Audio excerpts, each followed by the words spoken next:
transit did 50-50. Mm-hmm. And I told him, I said, since you booked Jake on Saturday, I will bring Jake to the show on my own because he ran 2 shows. Mm-hmm. It was he ran in Waterbury, Connecticut Friday night, and then he was somewhere upstate New York on Saturday. So I told him, since you have Jake booked and we're splitting the transportation costs, so on and so forth, I will bring him to Waterbury on my own dime, and I'll bring Teddy along with me. He was like, great, that sounds awesome. So everything was good. We booked the flight. Everything was great. I get to the building thing that day in Waterbury. Now, to my knowledge, they were only there. And I told them, I said, we're only doing the meet and greet and whatever and whatnot. So, we do meet and greet's going good, but I gotta say, for the crowd that he has and for what he draws up there, he runs a very good show, and this crowd does buy. They spend a crap load of money. Okay. So I can't knock him for, bringing in the people, because without the people there ain't us. Right. So we're getting ready to leave, and we're getting ready to wrap up. We're packed up and ready, because the meet and greet was from 6 to 8. So we're packed up, we're ready to leave, and whatever and whatnot. We're in the building, we're in the car. We drove to some local diner to grab something to eat. He messages me, he goes, "Are you still here?" I said, "No, we left. The meet and greet was over." He was like, "Well, they were supposed to appear in front of the crowd." I was like, "That's news to me. Were you going to pay them for that?" He was like, "No, that's part of the deal." I was like, "What do you mean it's part of the deal?" So he was like, "Well, you left. That's not cool." And then I haven't spoken to him since. So I'm like, I don't know if he was trying to work me, if he's trying, to try to take advantage of me, but he was not getting Jake or Teddy to appear in front of the crowd. Appearing as in doing a meet and greet, yes, but not to step foot in the ring. Right. That's a totally different ball game. And if they did step foot in the ring, they would have had to be compensated, and I wasn't about to do that.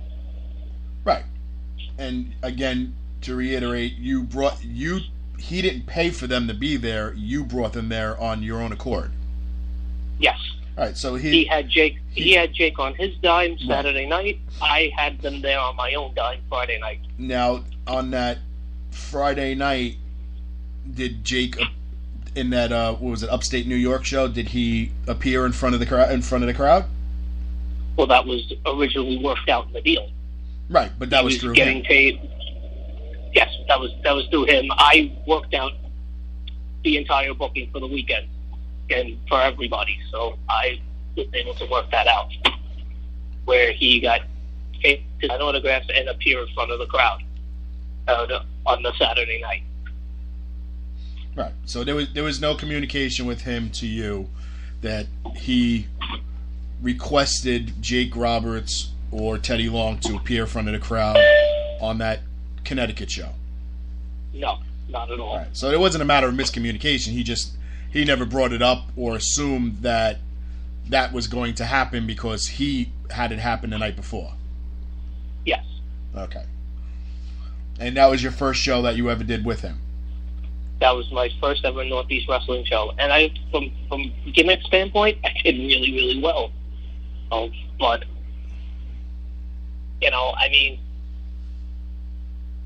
if he's going to not be upfront and honest about everything of what he wants in the booking, you have Jake the following night. You can do whatever you want with Jake.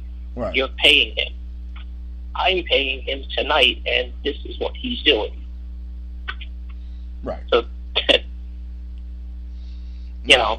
So he just wants him to get in the ring, say a couple words, wave and yeah. Yeah. Well, if you bring in 15 people, you're gonna have 15 people go in the ring at 15 different times and say a word. And I don't. You wanted Teddy to book a tag match? No. Right. So that's something that needs to be spoke about ahead of time. That's all part of booking. I mean, you don't book the day of, or the night before. If you want something out of the talent that's going to be there, you got to be specific. And I don't disagree with you at all. I mean, if I brought anybody to any show, I know ahead of time, if they, if there's a request for them to be brought in the ring, or I'll give you an example. I brought Tony Schiavone to Warriors of Wrestling. They asked me if he could do commentating for the main event. That was way in advance. It happened. We made it happen. I think you brought in Teddy Long. They wanted Teddy Long to come out and do the whole, player, book a tag match, yada, yada, yada, and he did that as well. Correct? I said that's exactly what he did. Right. So, that's something that's spoken about in advance, not the day before, not the day of, not something you expect without mentioning it. If there is no contract where it's in the literature, then you can't expect people to be able to read your mind. Okay? Exactly. All right. So to get into the issue that I have, they were advertising that they're bringing in Mark Henry, who is still currently with WWE under contract, and they're advertising him as the first time ever non-WWE wrestling event that Mark Henry's ever done. Mm-hmm. Which we know is not true. I mean, 2016, he was at Big Event. Yes, he was. Okay. And also, from another fan standpoint, they pointed out, and I did a little research and found out it was accurate. In 1998, he did a local independent wrestling show with The Rock and D'Lo Brown. So that's just two instances. Yeah, I know, right? Then was that was the Nation, right? The two. Yeah. So I don't know if Mark Henry was ever part of the Nation. I don't. I don't so. think he was, but I think he did at one point. He wrestled in the African color gimmick on his tights. I don't remember that. Yeah, I wanna say that he did, but I mean, I could be. I have to look into that. Yeah, I have to look into that. Let's do it real quick. But yeah, so that was. Let's see. That was what they were advertising, and I said, look, I'm very big on marketing and and things along that, and promoting and advertising and things along that nature. So I kind of get really pissed off when people leave. Oh yeah, he was in the Nation. He took over for The Rock. There you go. Thanks, Lou. But I don't like. Look, I'm not saying he's lying. It's just misleading, very misleading. If you want to say a non-convention type atmosphere where it's a wrestling show type signing, then that's fine. But again, it's not accurate, because we just said that he appeared in '98 at an independent wrestling show with two other WWE stars. So either way you want to spin it. Please, no littering, smoking, spitting, or radio playing on the bus. Yeah, Rich, no spitting on the bus. Yeah, my apologies for that. Thank God I'll be off this bus in like 2 minutes. So, to advertise it as the first ever non-WWE wrestling event, and it's wrong on both counts, because he was at a convention and he was at a local wrestling show. So it's inaccurate and misleading on both ends. And you're doing it to trying to benefit your sales, because you want to seem like you're the first one doing something. And of course, that has a very big impact with people who read that. So I messaged and I said, I don't think this is true. I said, if I remember correctly, he was at Big Event in 2016. and they replied back, not convention scene, wrestling type signing, meet and greet. And I replied, and then someone else replied back that in 1998, he was at a show with The Rock and D'Lo Brown, independent show. They named the show, I don't remember off the top of my head, et cetera, et cetera. And I said, all right, so that's inaccurate on both counts. I said, your bylines are very misleading. So I get a private message from Mike Lombardi telling me to stop starting trouble. I didn't know me asking questions regarding the way it's advertised was starting trouble. You could have just said, you know what, we misworded it. That's not what we wanted it to say. We'll fix it. It was stop starting trouble. Mark Henry has never done a wrestling event outside of WWE, non-convention. But if you have any questions, please feel free to ask. Then he blocks me.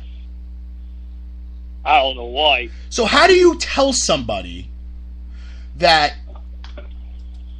flat out, all right, whatever, you want to flat out lie, whatever this situation is, you want to lie about your listing and you got caught by somebody who's in the business doing the same thing you are, and you made a mistake and you don't want to admit to your mistake, that's fine. You can sugarcoat it any way you want. But to tell me that if I have any questions, feel free to message you, and then you block me from your personal account, and then you block me from being able to comment or message the Northeast Wrestling page. So then I tweet them, which I posted the tweet on my Facebook page, and of course, we've gone well over 24 hours, no response. Big shock. So,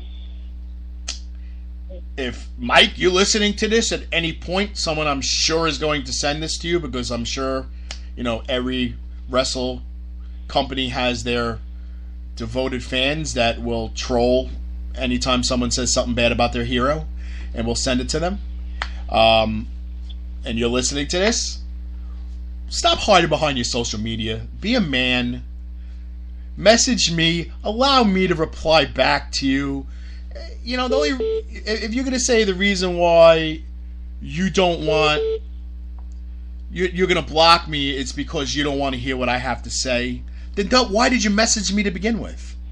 Why did you have to message me to plead your case and then invite me to have more conversation with you just to block me? I mean, to me, it doesn't make any sense. It's very childish.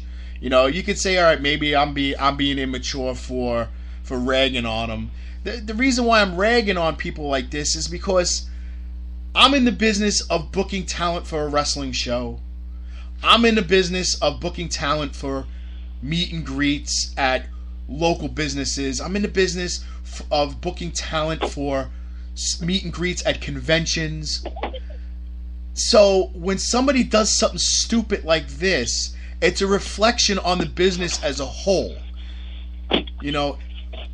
Anytime somebody does the right thing in this business when it comes to promoting and booking and signings, it's expected. Everybody expects you to do the right thing. But when someone fucks up and someone does the wrong thing, it stands out like a fucking bullseye. And it makes problem is, though, here's the problem with that. 90% of the promoters that are out there, not all of them, there's a few that are in our inner circle, who that are open and honest and respectfully does business the right way. But in all other serious, a majority of promoters, they lie about everything. Yeah, they do. They absolutely do. My circle's growing as far as this business is concerned with promoters I trust, and I had a promoter who I've done business with and exchanged info and conversations with, who called me because they want to be part of Wrestlecon and they wanted to know how it was last year in Orlando, and how the atmosphere was, the customer, the clientele, the pace, the flow of business, and I had a nice conversation with them, and I filled them in, and I'm hoping it leans towards them going to the show.